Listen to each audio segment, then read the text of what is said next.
নমস্কাৰ। আজি আমি পডকাষ্ট অনুষ্ঠানত উপস্থিত আছো ধুবুৰী জিলাৰ চাপট গাঁৱত। এই চাপট গাঁৱৰ ৰাজু পালৰ ঘৰত আমি বৰ্তমান উপস্থিত আছো। আজি এই ৰাজু পালৰ ঘৰত আমি য়োগা আৰু প্ৰণায়ামৰ বিষয়ে দুই এটা কথা আলোচনা কৰিম। তেখেত আমাৰ মাজত উপস্থিত আছে আৰু তেখেতৰ কন্যা আমাৰ মাজত উপস্থিত আছে।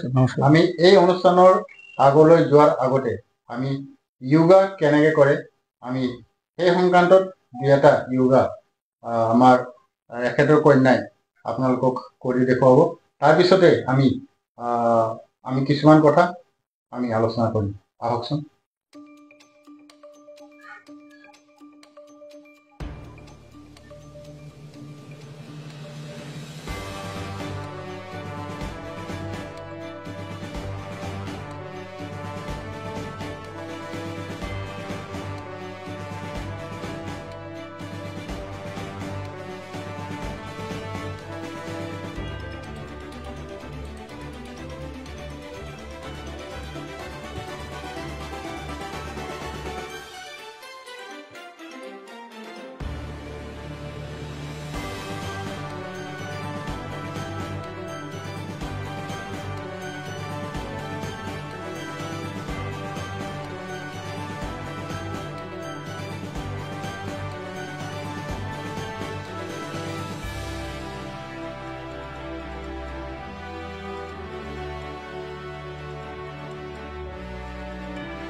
আপোনালোকে দেখিলে য়োগা কেনেকৈ কৰে দুই এটা মুহূৰ্ত আপোনালোকক এখেতৰ কন্যাই দেখুৱালে। গতিকে আমি ছেকেণ্ড পৰ্যায়লৈ আমি আগবাঢ়ি দাদা প্ৰথমতে আমি অৰুণোদয় অসমলৈ আপোনাক স্বাগতম জনাইছোঁ। ধন্যবাদ। তোমাকো আমি অৰুণোদয় অসমলৈ স্বাগতম জনাইছোঁ। তোমাৰ নামটো কি আছিলে? বেদত্ৰী পাল। খুব সুন্দৰকৈ দেখুৱাইছে আমাক য়োগা। গতিকে আমাৰ কন্যাৰ পিতৃ আমাৰ মাজত উপস্থিত আছে। আমি পোনে পোনে তেখেতৰ পৰা দুই এটা কথা আমি জানিব বিচাৰিম। দাদা যিহেতু আপুনি আপোনাৰ ছোৱালীক ইমান ধুনীয়া য়োগাত শিকাইছে বা প্ৰশিক্ষণ দিয়াইছে, তো এই মুহূৰ্তত আপুনি কি ক'ব বিচাৰিব? পোনপ্ৰথমে মই অৰুণোদয় অসম আৰু টীমক মই বহুত ধন্যবাদ জনাইছোঁ। আমাৰ ঘৰলৈ আহি ইমান বহুত কষ্ট কৰিলে, এইকাৰণে মই এই টীমটোক মই সাদৰ সম্ভাষণ জনাইছোঁ আমাৰ ঘৰলৈ আৰু ধন্যবাদো জনাইছোঁ।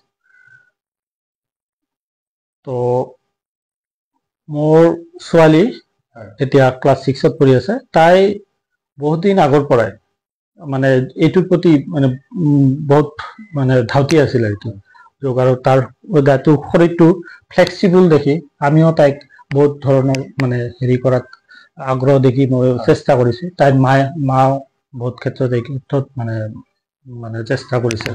চেষ্টা কৰি এতিয়া মোটামুটি যিখিনি কৰিছে তাৰ নিজৰ আগ্ৰহো আছে এই ক্ষেত্ৰত। তো আমিও ভাবিছোঁ যে যদি ভৱিষ্যতত মানে কিবা এই ক্ষেত্ৰত আগবাঢ়ি যাব পাৰে।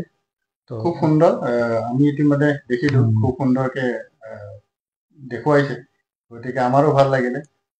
আপুনি এই মুহূৰ্তত ধৰক অৰুণোদয় অসমৰ পডকাষ্ট অনুষ্ঠানত আপুনি এজন অভিভাৱক হিচাপে কিবা মেছেজ দিব বিচাৰিব নেকি? মানে সাধাৰণতে ল'ৰা ছোৱালীয়ে কিয় য়োগা কৰিব লাগে?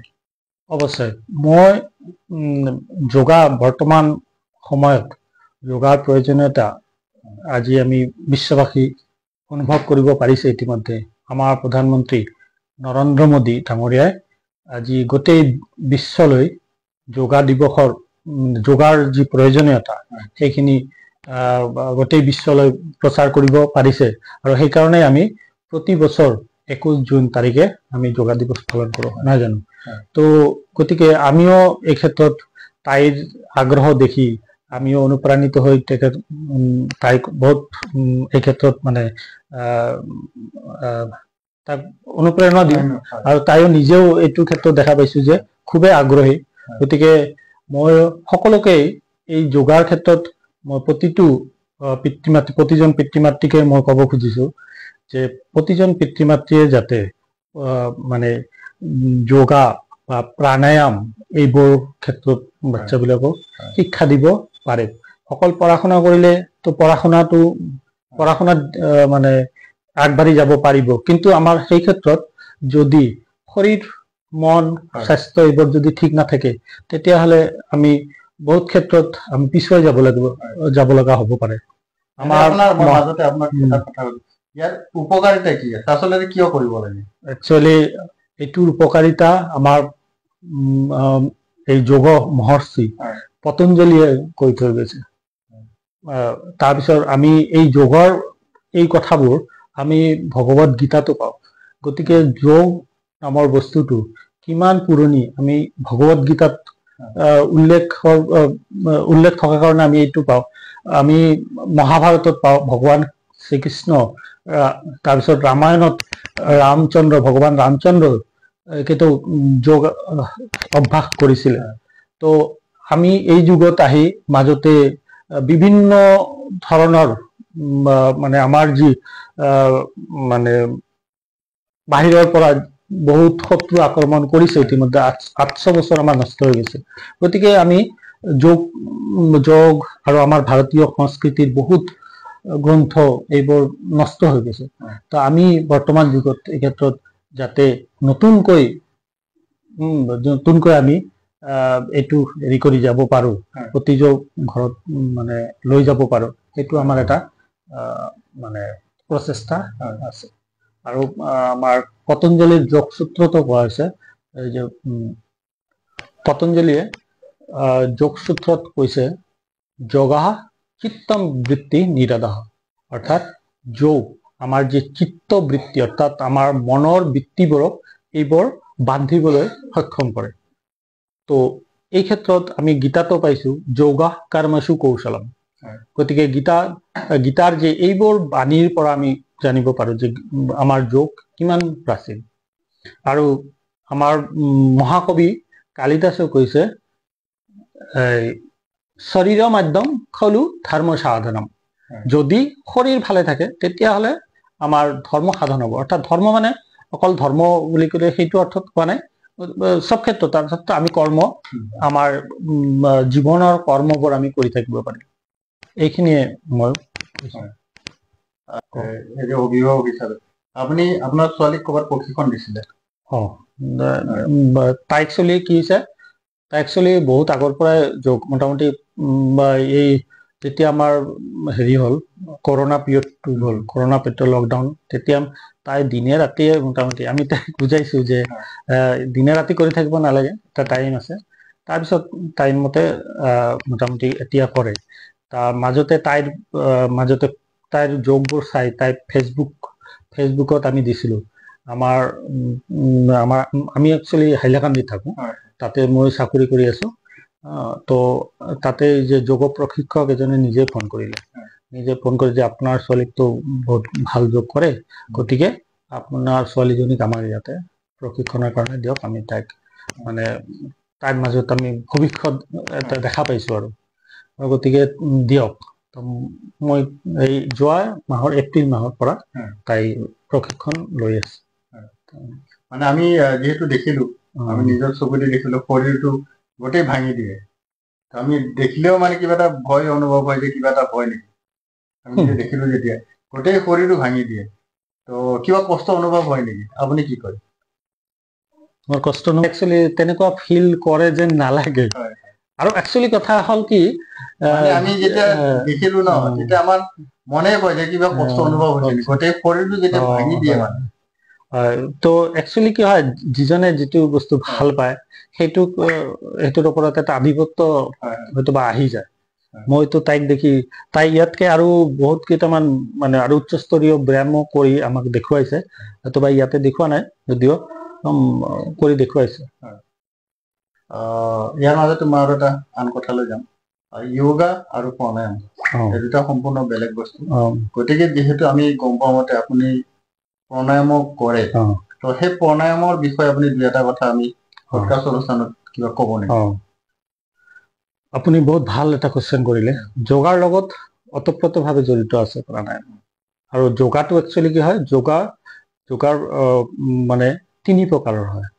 যোগাটো আমি যোগা ব্যায়াম যিটো কওঁ এই ব্যায়াম তাৰ ছেকেণ্ডটো হ'ব প্ৰাণায়াম প্ৰাণায়াম আৰু 3 নম্বৰটো হ'ব আমাৰ যিটো ধ্যান ধ্যানাসন বুলি কয় গতিকে এই তিনিটাৰ লগত যদি সমন্বয় নাথাকে তেতিয়াহ'লে কিন্তু আমি মানে আমাৰ শাৰীৰিক বহুত বেমাৰ আজাৰ হ'ব পাৰে তো আমি এই ক্ষেত্ৰত মানে যোগাৰ লগত আমি শৰীৰটোক আমি যেনেকৈ সঞ্চালনা কৰোঁ গতিকে সঞ্চালনা কৰাৰ মাধ্যমত আমাৰ শৰীৰটো ফ্লেক্সিবল হয় গাৰ ভালে থাকে কিন্তু তাৰ লগে লগে যদি আমি প্ৰাণায়াম নকৰোঁ তেতিয়াহ'লেও আমাৰ এই বায়ুৰ বিকাৰ হ'ব পাৰে গতিকে বায়ুৰ বেলেঞ্চটো হ'ল আটাইতকৈ ডাঙৰ কথা গতিকে বায়ু বেলেঞ্চ কৰিবৰ কাৰণে আমি প্ৰাণায়ামটো কৰিবই লাগিব এই ক্ষেত্ৰত মই বহুত কিতাপ মই অধ্যয়ন কৰিছোঁ গতিকে অধ্যয়ন কৰি মই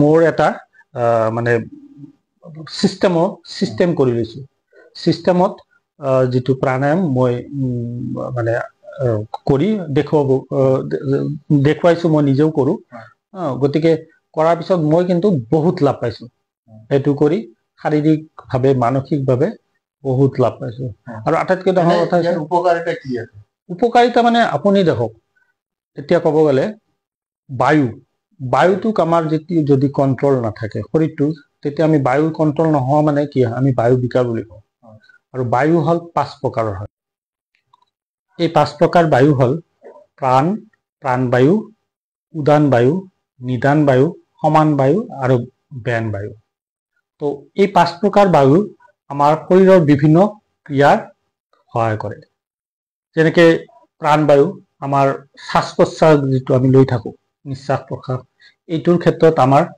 প্ৰাণবায়ু আমি সেইটো প্ৰাণবায়ু বুলি কওঁ আৰু বেন বায়ু অপান বায়ু যিটো আছে এই অপান বায়ু আমি সাধাৰণতে আমি মল বিসৰ্জনৰ ক্ষেত্ৰত এই ক্ষেত্ৰত আমাৰ কামত লাগে তাৰপিছত সমান বায়ু আমাৰ কি হয় পাচন ক্ৰিয়াত আমি যিটো পাচন ক্ৰিয়া আমাৰ ভাত বা কিবা আমি খোৱা বস্তু হজম কৰাৰ ক্ষেত্ৰত এই মানে সমান বায়ু কাম কৰে উদান বায়ু আমাৰ চিন্তা ভাৱনা কোৱা কিবা নতুন কিবা চিন্তাৰ ক্ষেত্ৰত এইটো প্ৰেছাৰ পায় উদান বায়ু আৰু বেন বায়ু এটা আছে বেন বায়ু আমাৰ গোটেই শৰীৰত মানে সম্পূৰ্ণ শৰীৰত মানে চলি থাকে তো এই যে বায়ুকেইটা এই বায়ু পঞ্চকৰ ক্ৰিয়াৰ ক্ষেত্ৰত মানুহ মানে জীৱিত হৈ আছে আমি বৰ্তমান ক্ষেত্ৰত এইবোৰ বহুতেই নাজানে কিন্তু এই বায়ুৰ যদি আমাৰ সমানতা নাথাকে তেতিয়াহ'লে আমাৰ বিভিন্ন ৰোগৰ সৃষ্টি হ'ব পাৰে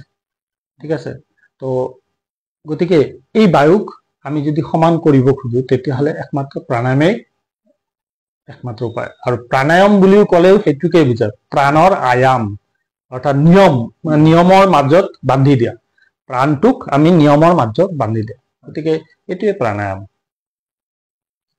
যিহেতু আপুনি প্ৰণায়ামৰ বহুত কথা আপুনি ক'লে অৰুণোদয় অসমৰ পডকাষ্ট অনুষ্ঠানে এতিয়া দৰ্শকে জানিব বিচাৰিব আচলতে প্ৰণায়াম কেনেকৈ কৰে আপুনি দুই এটা কৰি দেখাব নেকি ঠিক আছে আপোনাক ধন্যবাদ দিছোঁ এইটো প্ৰাণায়াম কেনেকৈ কৰে একচুৱেলি প্ৰচেছটো মই ধুনীয়াকৈ দেখুৱাই দিছোঁ গতিকে আহক প্ৰণায়াম যিহেতু এখেতে কৰি দেখুৱাব আমি চাই লওঁ তাৰপিছত আমি নেক্সট পৰ্যায়ত আৰু দুই এটা কথা আমি আলোচনা কৰিম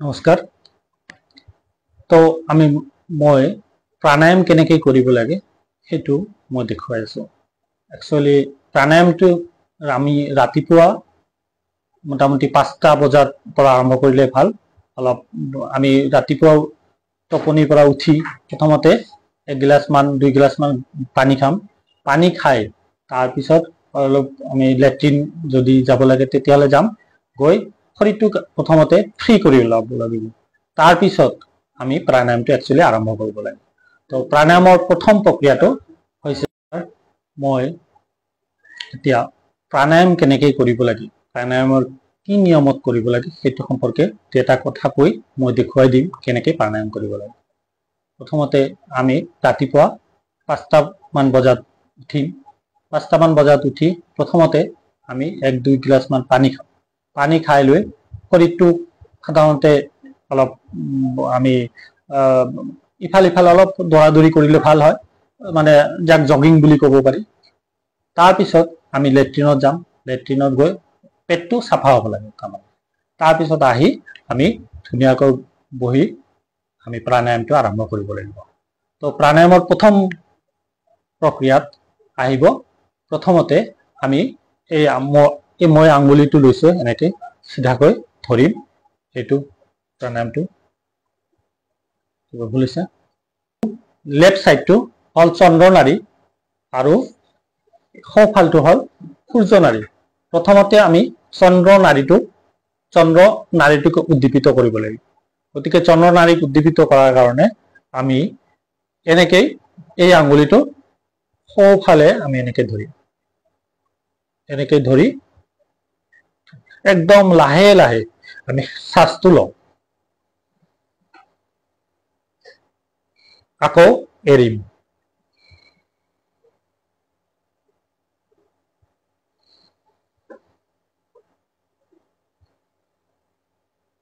এনেকেই আমি 2 মিনিট কৰিম, অনলি 2 মিনিট। 2 মিনিট কৰাৰ পিছত আমি সেম প্ৰক্ৰিয়া আৰম্ভ হ'ব। আমি আকৌ এনেকে ধৰি আমি লেফ্ট সাইডত এনেকে ধৰিম আৰু সোঁফালৰ নাকেৰে আমি শ্বাস প্ৰশ্বাস ল'ম।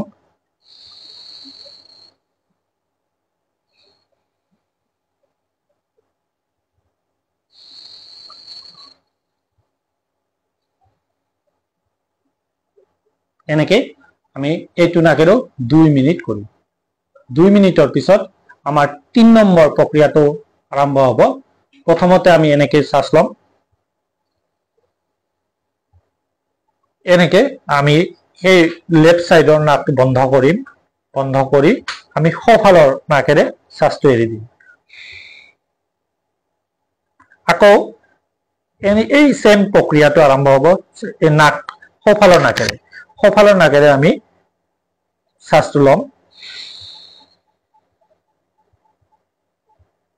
আকৌ লেফ্ট সাইডেৰে মই এৰি দিম।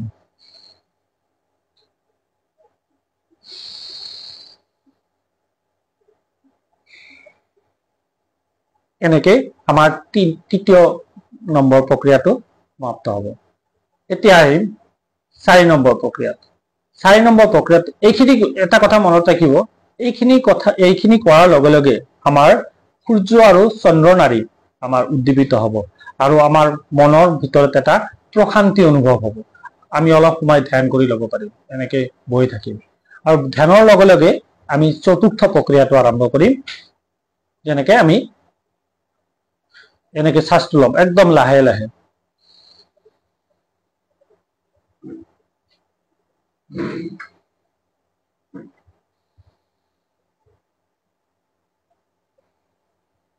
তিনি বা 4 মিনিট আমি কৰিম। 4 মিনিট কৰাৰ পিছত আমি পঞ্চম প্ৰক্ৰিয়াটো আৰম্ভ হ'ব। শ্বাসটো আমি অলপ দীঘলীয়া ল'ম। আপোনালোকে দেখিলে প্ৰণায়াম কেনেকে কৰে, এখেতে আপোনালোকক দেখুৱালে এই পডকাষ্ট অনুষ্ঠানত। গতিকে আমি এতিয়া তেখেতৰ দুই এটা কথা আলোচনা কৰি আমি এই অনুষ্ঠানটো আজি ইমানতে সমাপ্ত কৰিম। দাদা, আপুনি যে ইমান ধুনীয়াকে প্ৰণায়াম কৰিলে, তো আপুনি ক'ত শিকিছিলে? ক'ৰবাত ট্ৰেইনিং লৈছিলে নেকি? একচুৱেলি মই ট্ৰেইনিং লোৱা নাই, মই কিন্তু বহুত কিতাপ পঢ়িছোঁ। যেনেকে পতঞ্জলি যোগ সূত্ৰ, তাৰপিছত স্বামী বিবেকানন্দ লিখা ৰাজযোগ নামৰ কিতাপখন, এইবোৰ কিতাপ মই পঢ়িছোঁ। আৰু মোৰ এইবোৰ সৰুৰে পৰা এটা ধাউতি আছিলে, মই আগতেও কৰিছোঁ, এতিয়াও কৰি থাকোঁ। এতিয়া অলপ কেতিয়াবা সময় নোপোৱা, তেতিয়া সময় নাপালে কেতিয়াও কৰা নহয়। কিন্তু মই মই বিচাৰোঁ যে প্ৰতিজন ছাত্ৰ ছাত্ৰী, সৰু ল'ৰা ছোৱালী এই প্ৰাণায়াম আৰু যোগ ব্যায়াম এইটো কৰক। কাৰণ শৰীৰটো লাগিবই, শৰীৰ যদি ভালে থাকে তেতিয়াহে পঢ়া শুনাত আগুৱাই যাব পাৰিব। আৰু আমাৰ দিনকে দিনে এইবোৰ বস্তু আমাৰ দেশৰ পৰা, আমাৰ জাতিৰ পৰা উঠি গৈ আছে। গতিকে মই বিচাৰোঁ যে যাতে আকৌ এইবোৰ আহক। গতিকে মই এইখিনিয়ে ক'ব খুজিছোঁ, প্ৰতিজন মা দেউতাকে তাৰ নিজৰ ল'ৰা ছোৱালীক যাতে মানে এইখিনি কৰায় সাধাৰণতে। আৰু মই যিটো প্ৰাণায়াম প্ৰক্ৰিয়াটো দেখাইছোঁ, এইটো কিন্তু মই নিজে অনুভৱ কৰিছোঁ যে বহুতে ভাল। শাৰীৰিক মানসিক ক্ষেত্ৰত মানে আৰু এইটো ক্ষেত্ৰত আটাইতকৈ ডাঙৰ কথা হ'ল স্মৰণ শক্তিটো বাঢ়ি যায়। স্মৰণ শক্তিটো মানে অসম্ভৱ বাঢ়ি যায়। অলপ পঢ়িলে মানে বহুত সময় মানে বহুত কিবা মনত ৰাখিব পাৰিব, এইটো নিজে অনুভৱ কৰিব পাৰিব। আপোনাৰ বহুত কথা আমি দৰ্শকে গম পালে। গতিকে আপোনাৰ যিটো উপন্যাস আপুনি যুগত দিছিলে, তো তেখেতৰ গুৰুজনৰ নাম কিবা ক'ব পাৰে? মই একচুৱেলি গুৰুজনৰ নাম মই ক'ব পাহৰিছিলো প্ৰথমতে। অৱশ্যে মই সোধা নাই। ঠিক আছে। তেখেতৰ নাম শিৱতোষ কংসবণিক। তেখেত হ'ল এতিয়া বৰ্তমান হাইলাকান্দিতে, আমি যিহেতু হাইলাকান্দি থাকো, তাই হাইলাকান্দি যোগ নিকেতন তেখেতৰ প্ৰধান আচাৰ্য। গতিকে তেখেতে শিকাই আছে, বহুত ধুনীয়া শিকায়। শিবিৰ, প্ৰশিক্ষণ শিবিৰ তেখেতে বৰ্তমান 2টা নে 3টা শিবিৰ চলাই আছে। তাই এটা শিবিৰত তাই মানে কৰে আৰু। গতিকে আজি আমাৰ পডকাষ্ট অনুষ্ঠানত সময়ো হৈ আহিলে। অশেষ কষ্ট কৰি আপুনি আমাক ইমান সময় দিলে, তাৰ কাৰণে আমি আপোনাক ধন্যবাদ জ্ঞাপন কৰিছো। আপোনাৰ লগতে আপোনাৰ কন্যাৰ ভৱিষ্যত উজ্জ্বল আমি কামনা কৰিছো। আপুনি শেষবাৰৰ কাৰণে অৰুণোদয় অসমৰ এই পডকাষ্ট অনুষ্ঠানৰ দৰ্শকক কিবা মেছেজ দিব বিচাৰিব? মই আমাৰ ডাঙৰীয়াক মই বহুত বহুত ধন্যবাদ জনাইছো যে আমাৰ ঘৰত ইমান কষ্ট কৰি আহিছে, কষ্ট কৰি আহি আমাৰ মানে এই বস্তু সম্প্ৰচাৰ কৰিলে। গতিকে মই তেখেতক আৰু তেখেতৰ টিমক মই বহুত বহুত ধন্যবাদ জনাইছো আকৌ এবাৰ। আৰু মই আমাৰ সমূহ ৰাইজক এইটোৱে অনুৰোধ কৰিছো, মই যিহেতু এজন পিতৃ, গতিকে মই বিচাৰো সকলোৱে যাতে তাৰ নিজৰ ল'ৰা ছোৱালীক এই যোগাৰ লগত প্ৰাণায়ামটো এডজাষ্ট কৰি কৰে। কাৰণ দুটাই মানে সম পৰ্যায়ৰ বস্তু। এটাক বাদ দি আনটো কৰিলে ভৱিষ্যতত বহুত প্ৰব্লেম হ'ব পাৰে। গতিকে যাতে যোগৰ লগত প্ৰাণায়ামো কৰিব। প্ৰাণায়াম কি বস্তু? প্ৰাণায়ামটো একচুৱেলি তো আমি শ্বাস প্ৰশ্বাসত কি হ'ল, অক্সিজেনটো আমাৰ শৰীৰৰ কাৰণে দৰকাৰী। গতিকে অক্সিজেনটো আমি সাধাৰণতে যেনেকে শ্বাস প্ৰশ্বাস লৈ থাকো, তেতিয়া সেই আপুনি নিজেই হিচাপ কৰি যাওক যে অক্সিজেন আমি কিন্তু বেছি লোৱা নহয়, পূৰ্ণ মাত্ৰায় লোৱা নহয় একচুৱেলি। গতিকে আমি যদি অক্সিজেনটো পূৰ্ণ মাত্ৰায়, শৰীৰটো মানে ইমবেলেঞ্চ হ'বই, বায়ু ৰোগ হ'বই। গতিকে আমি এই বেলেঞ্চৰ কাৰণেই একচুৱেলি এই প্ৰাণায়াম। গতিকে মই সমূহ ৰাইজক ক'ব বিচাৰিছো, সকলোৱে যাতে তেখেতৰ নিজৰ ল'ৰা ছোৱালীক এই প্ৰাণায়াম আৰু লগত যোগ আৰু প্ৰাণায়ামটো প্ৰতিদিনে কৰিব, এইটো মই আশা ৰাখিছো। ধন্যবাদ থাকিলে। গতিকে আজি আমাৰ এই অনুষ্ঠানটো ইমানতে সমাপ্ত কৰিম। ধন্যবাদ। বহুত ধন্যবাদ।